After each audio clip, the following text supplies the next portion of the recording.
Today is March 5th, 2021. The Democrats get set to advance more COVID stimulus, and the House of Representatives pass a gigantic voting rights bill.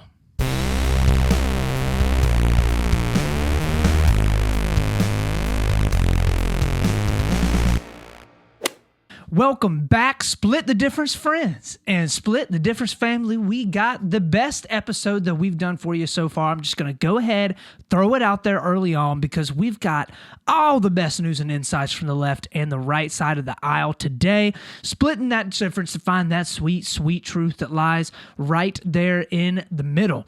If you've never been with us before, a little bit about what we do here. Our goal is to try and look at things from the perspective of both sides of the aisle and the politics that are running rampant in our country today.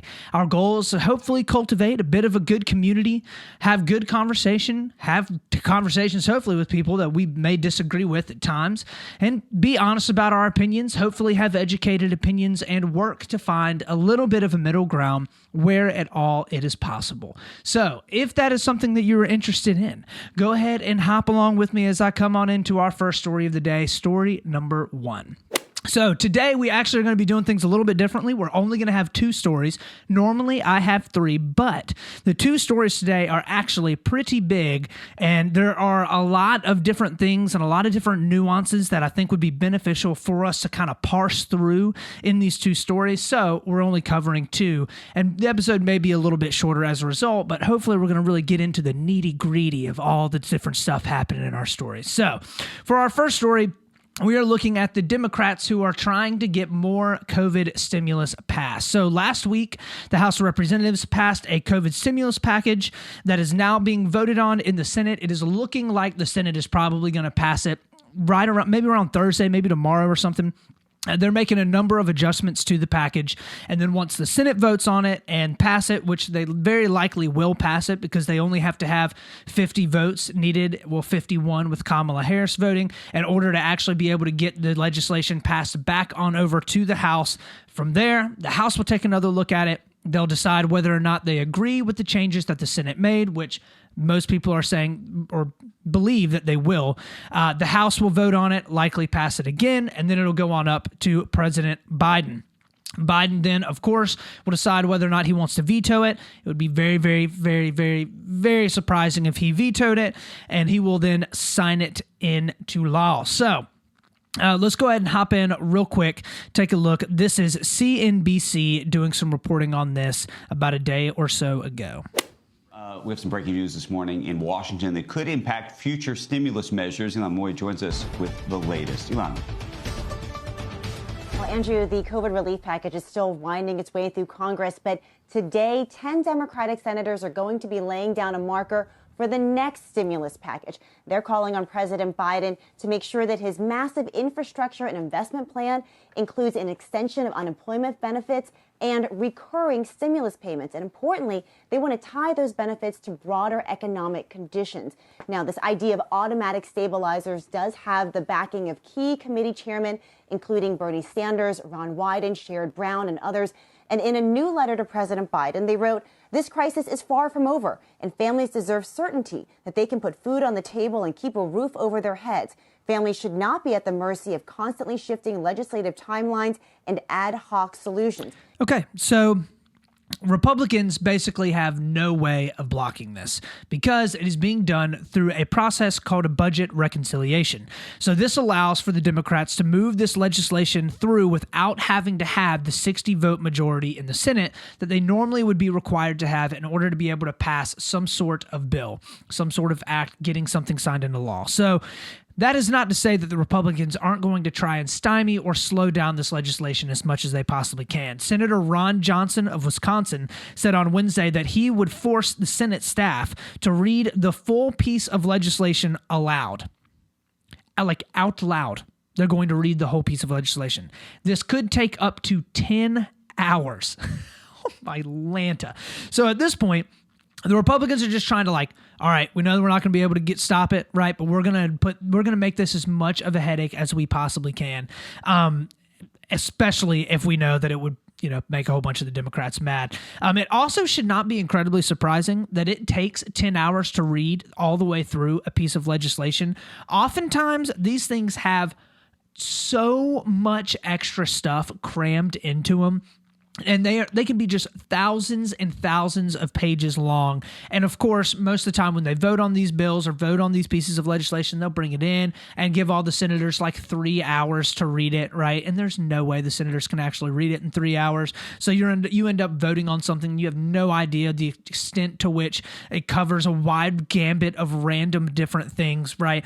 And that's why I think Ron Johnson is like, no, I'm going to try and force the Democrats' hand to actually read the entire thing. I think that's pretty funny. Will it actually stop it? Of course not. So the legislation is supposed to do a number of things, okay? First, it's supposed to send out a $1,400 direct stimulus check to many Americans, provide $350 billion to state and local governments, fund vaccine distribution, expand the child tax credit, and among a wide variety of other different measures. So there is one thing that I will say, in case you're wondering whether or not you're going to get the stimulus check. Okay, they're changing the income bands for who is going to receive the stimulus check, but they're not changing the income bands for who received the stimulus check before. They're changing when the stimulus check actually gets phased out above the highest income brackets. So the income bands before were $75,000 for someone that is filing as a single person, or $150,000 if you were filing jointly, if you're married filing jointly. So what they're basically doing is they're stepping in and they're being like, well, we probably shouldn't just be giving all this money out to people that don't really need it, because that's kind of a bad look. So what we're going to do is we're just going to phase it out much more quickly if you're over $150,000 and you're married filing jointly, or over $75,000 and you're just filing singly. So you will still get the check if you got the check before. Same process goes by. However, if you were making like $175,000 as a married couple, you very likely will not get it. Whereas before, you might have just gotten a stimulus check, just, pared down a whole lot. So the most notable change from the Senate that the Senate actually came through and actually made was specifically around the raising of the minimum wage. So if you guys remember back a really long time ago, like 3 weeks ago or so, I did a whole thing talking about on our podcast the idea and the proposition of the House wanting to put in raising the minimum wage to $15 an hour through this COVID stimulus bill. It went back and forth a whole lot. There were Republicans that were upset about it, saying that they couldn't do it. There were a bunch of Democrats that were saying that this is needed to be done for a really long time. And it went back and forth. Eventually, the House ended up putting in a raising of the $15 minimum wage by the year of 2025 into the COVID stimulus package that was being put together and voted on. The House, of course, then passes that package with the $15 raise in the minimum wage. They kick it over to the Senate, and in the Senate, there is a nonpartisan parliamentarian, is what they're called. And that person basically goes through and reviews some of the specific rules for really more nuanced things within the Senate, and decides whether or not the House or various people in both chambers of Congress are actually abiding by the rules that have been preset for whatever procedure is going on. So in this case, the procedure that's going on is budget reconciliation. There are only specific things that you can actually use reconciliation for.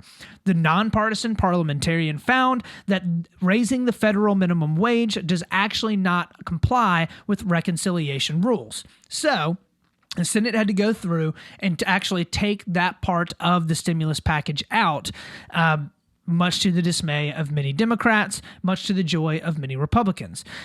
It was within the, like I said, within everything that passed within the House of Representatives. So as a result, this bill is different, and it will have to be kicked back and voted on in the House as a result. So the Democrats, of course, are absolutely thrilled to finally have this moving forward. There are many, many Democrats that have campaigned on before 2020 getting more stimulus passed through Congress. But that was one thing that Biden actually campaigned very, very heavily on, is getting in and one, defeating the coronavirus completely and having it go away. But number two, making sure that Americans got every single dime that they possibly could if they needed it. Okay. many Democrats have actually been extremely critical of Congress and especially the Biden administration because it has taken so long for something to actually get passed in the way of COVID stimulus. Obviously, nobody's gotten their check so far, and a lot of Democrats are super upset about it. There's nothing that Democrats want more than to be able to get that COVID check sent out to every single person that would be eligible for it. And, I mean, to their defense, this is definitely something that Biden talked a lot about leading up to the election, that this was something that he wanted to get pushed through as soon as he got into office. And, well, it's been 2 months, almost, and still no stimulus checks, still no COVID bill. So one of the reasons, obviously, why Democrats want to be able to get something like this pushed as quickly as possible is because they know these are things that Americans, in a lot of ways, need, but in really, it's a lot of things that Americans want. Americans love to be able to get a check from the government. Everybody does. That is always how it ends up working out, right? If you ask pretty much anybody in the country if they want to get quote unquote free money from the government, they're going to say yes, right? Of course they do, because they don't necessarily think about the tax consequences and everything that's going to end up happening coming down the pike in 10 or 15 or 20 years as a result of, passing a $2 trillion stimulus package.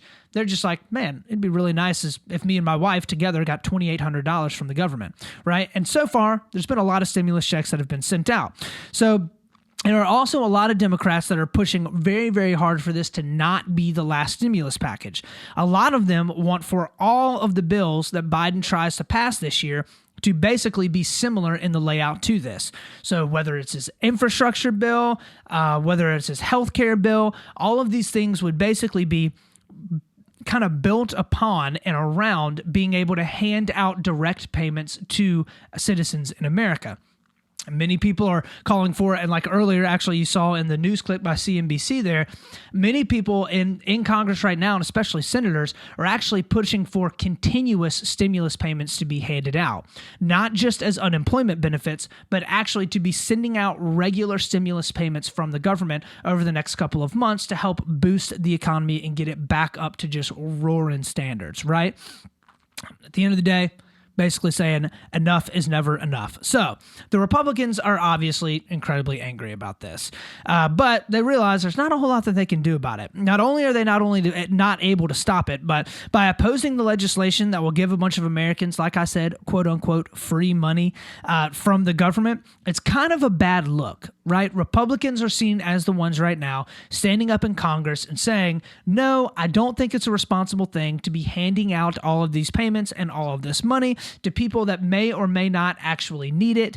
The government should probably keep this money and invest it back into a lot of other things. Much of the Republican argument is basically this. It appears like by a lot of economic measures, the economy seems to be growing again. Although it may be slight, does look like things are kind of getting boosted back up.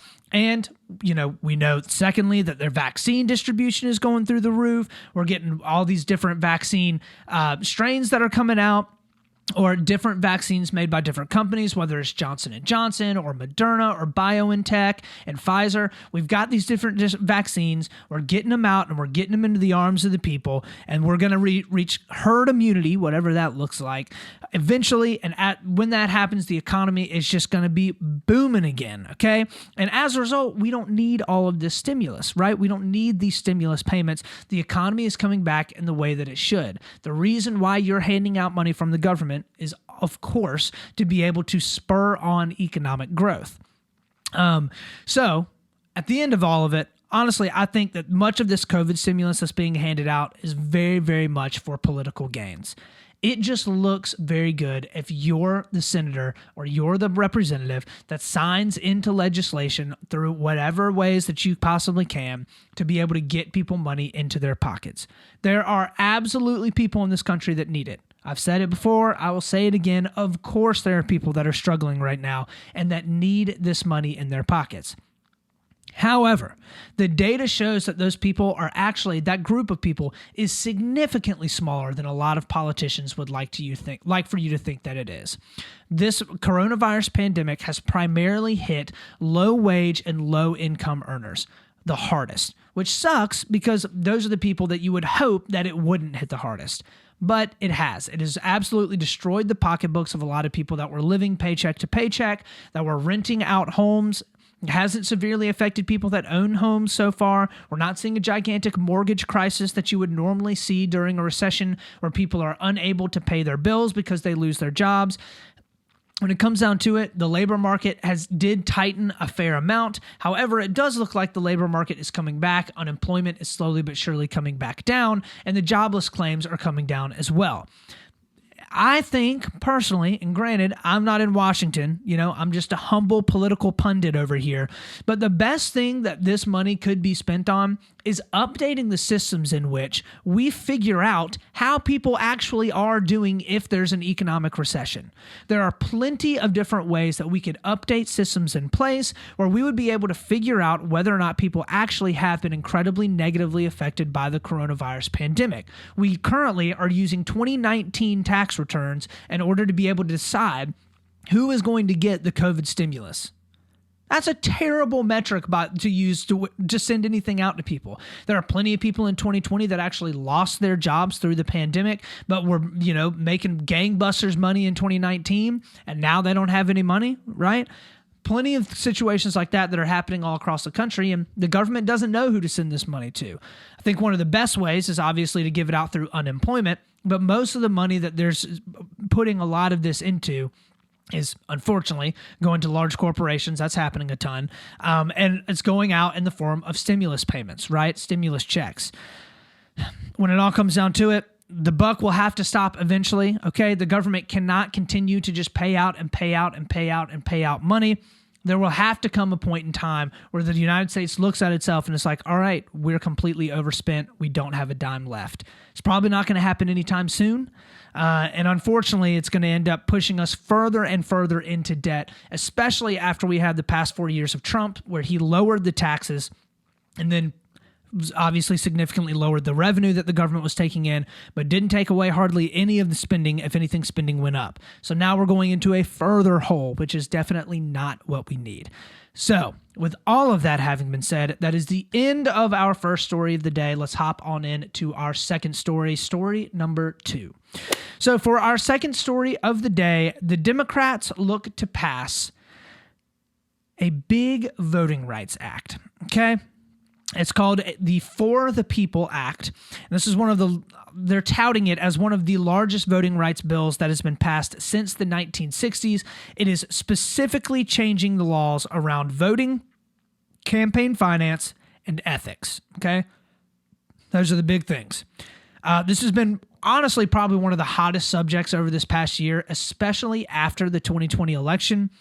And the Democrats are ready to move forward on it.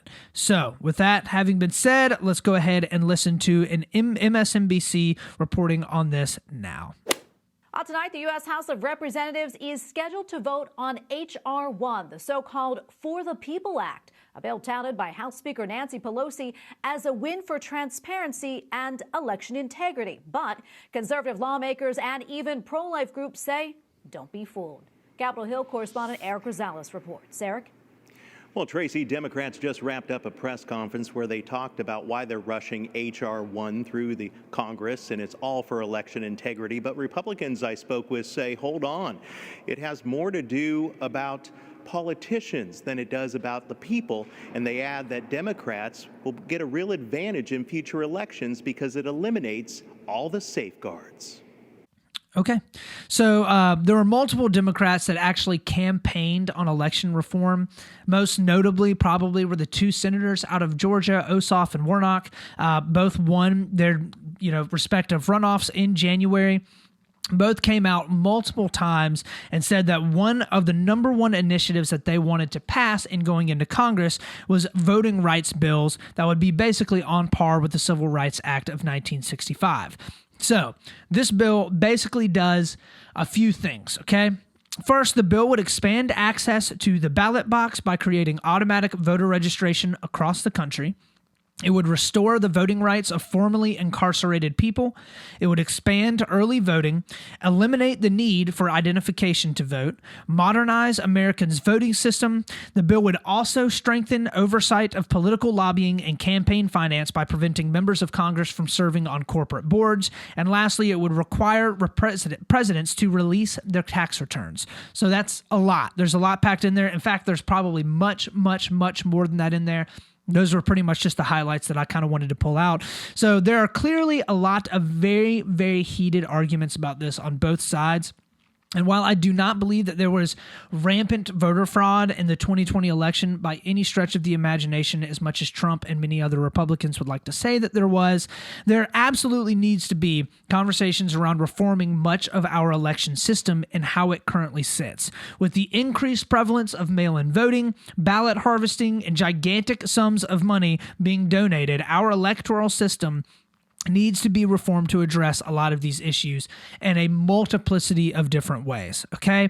Now, we'll get into what the left says, what the right says, and then we're going to get into what, I think actually is good or bad about this. So the left, like I said earlier, lauds this as one of the greatest voting rights achievements that has happened within the last 50 years or so.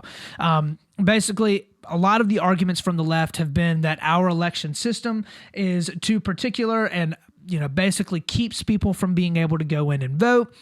And we need to be allowing more people to vote. We need to stop gerrymandering, which is basically the practice of rewriting and redrawing districts in order to be able to get, maybe favorable lines for your one party or another. We basically... the Democrats are like, if we want to instill a whole lot more confidence in our election system, then what we need to do is we need to open things up so that more people had the opportunity to vote. Republicans are just out there trying to keep people from getting to the ballot box. Okay. The right, on the other hand, views this as a direct assault on the integrity of our election system. So our election system, whether many like it or not, whether I guess many Republicans like it or not, is actually really, really difficult to take advantage of because it's incredibly decentralized. In a lot of ways, it's based upon states deciding and making their own election rules. So Republicans are coming through and saying this is taking a lot of the power away from states to be able to decide how to carry out elections on their own. And as a result, this is much more of a states' rights issue than anything else. The federal government cannot and should not be stepping into to be able to take over a lot of the different things that states have the right to be able to legislate. Now, what the Republicans are saying is that the House is coming through and they're trying to pass legislation that would be stepping on the toes of every state in the union. So there are some things that I like about this bill and there are some things that I don't. I'm going to walk through a couple of things. So first, I will start with the campaign finance reforms. I do like this. I think that we have a huge problem in America of big money controlling a lot of the things that happen in politics in our country. Everything from taking congressmen and women out to expensive dinners and giving them kickbacks to large corporations having the ability to invest millions and millions of dollars into the campaigns of particular candidates so that their bidding gets done once that candidate actually makes it into office.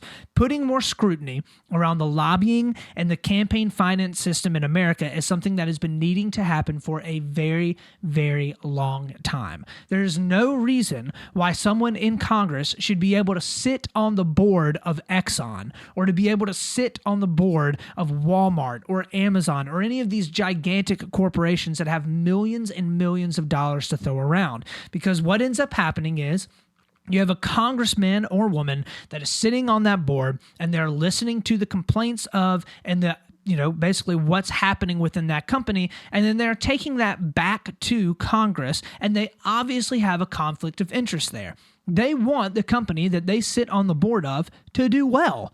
Of course they do. They're sitting on the board of the company. So when legislation gets passed through that would substantially hurt the company that they sit on the board of, they're obviously going to vote against it regardless of if it's actually good for the benefit of the voting electorate that they represent. So the second thing, a push towards not requiring identification. So they can't technically completely strip away states' ability to be able to force identification. However, they can basically make it much easier to either not have identification or kind of push states in the direction of they can't force people to have, right? So like they can't go in and tell a state exactly what to do, but they can make it difficult on a state if they want to force identification. So I do not like this. I don't like it at all. It is common sense that you would need to prove your identity as a United States citizen in order to vote in the United States.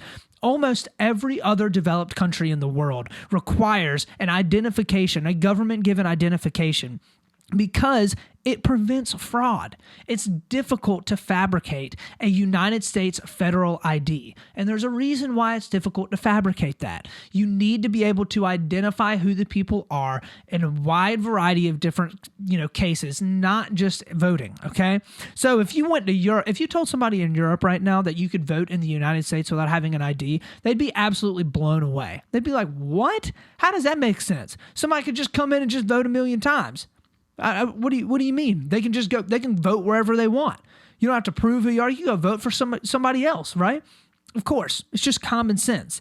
I also do not buy the argument that is heavily pushed on the left side of the aisle that poor people or minorities can't get federally issued IDs. I think that is absolute nonsense. I literally think that in a lot of ways it insults the intelligence of minorities and poor people that to say that they can't figure out how to go and get a federal ID. Well, honestly, like how racist is it to say, well, black people don't know how to go up and get a driver's license? What? Yes, they do. I don't get that. Even the argument that there's widespread voter suppression is not necessarily supported by data at all. There have been historically larger amounts of minority voters within this past election and within the past 2 to 3 to 4 decades. Minority people are coming out and voting in larger and larger and larger numbers as a percentage of their percentage of their population, and that's continuing to trend right straight upwards. I don't see, even in heavily Republican states, people being suppressed from being able to vote because there have continued to be more black people that are voting than ever before. Okay, so one, I don't buy in the idea that black people can't get an ID. That's ridiculous, okay? And then secondly, I also don't buy into the idea that minorities are being suppressed all over the country from being able to vote. That has happened in our country before, but it does not appear that it is happening now. Third thing is the modernization of the voting systems. This has been needing to happen for a long time. I am absolutely on board for that. So we are able to log in with our phones. It scans our face to prove our identity is actually us and send money instantaneously anywhere in the world with the click of a button. We're able to launch rockets that go all the way up into the atmosphere and leave Earth, then come all the way back down and land right back in the exact same position that they were before they left. We have systems built upon algorithms that use predictive analysis to send you marketing messages for things that you want to buy before you even have the thought to buy it. And yet, much of our country is still balloting with paper ballots. That is ridiculous. There is no reason why our voting system should be as archaic as they are. So the last thing, and I'll go through this one quickly, is expanding early voting. Personally, don't really see anything wrong with that. I am okay with you having to verify who the person's identity is, make sure that they actually are who they say they are, and then if they want to vote early, that's perfectly fine. If you refuse to allow early voting or any type of mail-in voting, which we could absolutely prove the identity of the people through mail-in voting as well with the technology that we have, that's a side note, but if we're not going to actually allow early voting, then you should at least have a federally mandated holiday on November 3rd where every single person in the United States is able to get off of work to be able to go and actually vote, okay? If their job does not let them have that day off, then, that person's able to complain and that business would subsequently be punished for it. So I would absolutely be blown away if this passes, okay? It passed in the House where they don't need a gigantic majority in order to pass it. They just need one vote to pass it. And there's no doubt that McConnell will use the filibuster to kill this in the Senate, which I believe will be the first time actually that he's used it in this session. I'm sure that Democrats will, of course, use this as a time to call to, end the filibuster because that's been talked about a lot too. But, without changes, I don't see this passing in the Senate. I would just be really, really, really surprised.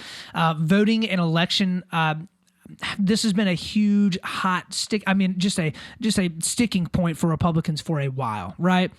And I don't see the Republicans allowing or, easily letting the Democrats get legislation through that would just be the polar opposite of a lot of the things that they want.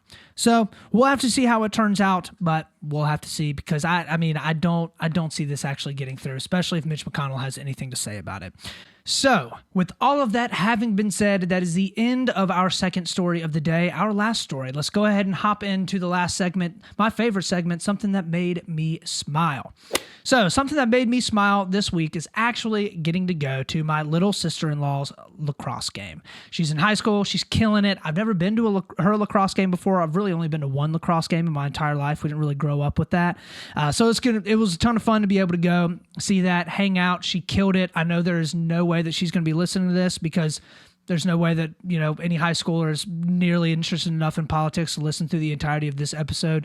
But definitely enjoyed going and seeing her play, having a good time with the family. So with all that, that is the end of our show. Thank you for stopping by and for checking us out. As always, y'all remember to follow me on Instagram at Split the Difference Podcast. I'm on Facebook and YouTube at Split the Difference, and my website at splitthedifference.com with 1 T. Go and drop me those likes and subscribes, because those things help a ton with getting a lot of my videos and some of the stuff that I'm talking about there out there into people's ears that may or may not have heard of me before. So remember, as always, y'all, we're going to do our best to stay level-headed. We're always going to be reasonable. And, of course, we're going to split the difference. This is Austin Taylor.